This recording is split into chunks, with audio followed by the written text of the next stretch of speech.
Hello बच्चों, आज हम आपको संस्कृत में अन्योक्ति विलासा पाठ का अनुवाद बताने जा रहे हैं। इन श्लोकों में एक कथन के साथ में दूसरा कथन भी जुड़ा है। कहने का मतलब ये है कि सीधे अर्थ के साथ में परोक्ष अर्थ भी विद्यमान है। जैसा कि इसके शीर्षक से पता चल रहा है, अन्य उक्ति यानी अन्य पर उक्ति डालकर बात कही गई है। अन्य माने दूसरा, उक्ति माने कथन। तो यहाँ पे आपका पहले में ही जो शीर्षक है उसी में संधि है, गुण संधि, अन्य प्लस उक्ति, यानी दूसरों पर कथन को डालकर बात कही गई है जो सुशोभित भी हो रही। विलासा माने जो सुशोभित भी हो रही है, इसके बारे में बताया है कि एक अर्थ के साथ में परोक्ष अर्थ कैसे है। पहला श्लोक है, नित्राम नीचो अस्मि इति त्वम खेदम कूप कदापि मां कृथा। क्या कह रहे हैं? कुएं को संबोधित करके कहा गया है कि यहाँ से अर्थ निकलेगा कि हे कुएं, तुम कभी भी इस प्रकार का खेद मत करो।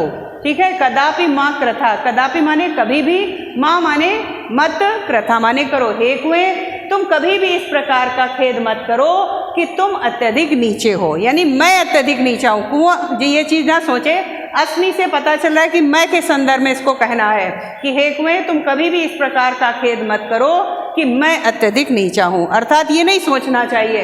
अत्यंत सरस हृदयो यथा परेशान गुणाम ग्रहीतामसि, यहाँ पे बताया है तुम तो अत्यंत सरस हृदय वाले हो। क्यों कहा है रसयुक्त हृदय वाला?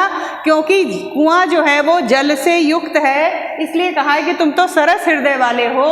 यथा माने क्योंकि, परेशान माने दूसरों के, गुण माने गुणों को ग्रहण करते हो। यहाँ पे गुण के दो अर्थ आ रहे हैं। गुण माने रस्सी भी होता है और गुण माने अच्छाइयाँ विशेषताएं भी हैं। तो कुएं के संदर्भ में कहा है कि कुआं दूसरों के द्वारा कुएं में डाली गई रस्सी को स्वीकार करता है और रस प्रदान करता है, अर्थात जल प्रदान करता है।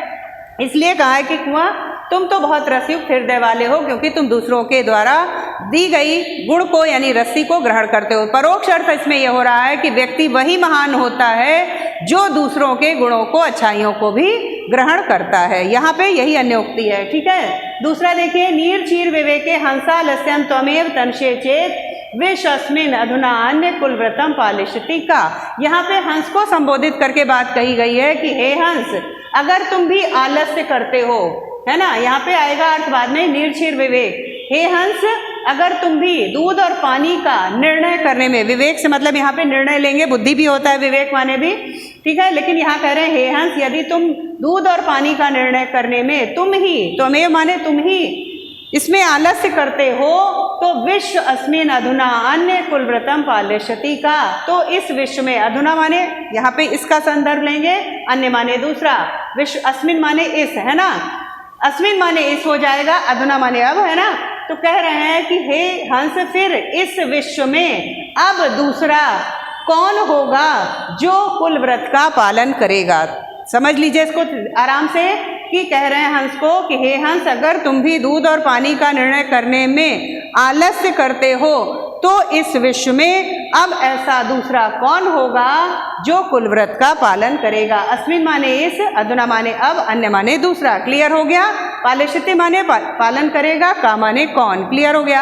अब इसी तरह से इन्होंने बताया है अन्योक्ति कि जो व्यक्ति उचित अनुचित का निर्णय करने में बहुत देर कर देता है, विलंब कर देता है, वो व्यक्ति उचित नहीं होता है। ये हंस के माध्यम से इन्होंने कहा, इसलिए उचित अनुचित का निर्णय शीघ्रता से करना चाहिए, विलंब नहीं करना चाहिए। तीसरे में बात क्या कह रहे हैं, कोकिल यापय दिवसान तावद विरसान करील विटपेशु यावद अलिमाला को अपि रसाला समुलसति। इसमें भी इन्होंने कहा है कोयल को संबोधित करते हुए कि हे कोयल, तुम अपने नीरस दिनों को, यापय माने बिताओ, हे कोयल तुम अपने कौन से, दिवसान माने दिनों को, यापय माने बिताओ, ठीक है, विरसान करील विटपेशु, यहाँ पे आया है नीरस करील के वृक्ष पर तब तक अपने दिनों को बिताओ। तावद माने तब तक, कब तक के लिए कहा है, यावद अलिमाला को अपि रसाला समुलसति, जब तक कि कोई, अलिमाला से यहाँ पे भौरों के लिए आया है कि जब तक भौरों से युक्त, को अपि माने कोई, रसाला माने आम, यानी आम का वृक्ष विकसित हो तब तक तुम अपने नीरस दिनों को करील के सूखे वृक्ष पर ही बिताओ।